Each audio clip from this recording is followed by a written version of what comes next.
அச்சு சுஜான் ஐயப்பா வாங்க அச்சு என்ன சுஜான் அப்பா என்ன போயிடு சமோசா மாங்காய் இருக்கு வேற என்ன இருக்கு சொல்லுவாங்களா லெமன் லெமன் கொடுங்க அம்மா உட்காருங்க தட்டில் வச்சு எடுத்துட்டு வரேன் அச்சு சாப்பிடுங்க சுஜான் அப்பா கொஞ்சம் கொடுப்பா போப்பா அச்சு அப்பா கொஞ்சம் கொடுமா அச்சு சுஜான்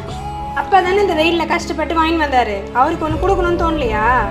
என்ன பழக்கம் இது அப்பாக்கே கொடுக்க மாட்டீங்க அப்போ உங்கள் ஃப்ரெண்டுங்களுக்குலாம் எப்படி கொடுப்பீங்க எங்கேருந்து வந்தது இந்த பழக்கம்லாம் அப்பா எவ்வளோ ஆசையாக உங்ககிட்ட கேட்குறாரு கொடுத்தா என்ன இதெல்லாம் தப்பு லட்சு சுஜான் நீயும் அப்படி சொல்லக்கூடாது புரியுதா எப்பவுமே எல்லாருக்கும் கொடுத்து பழகணும் என்ன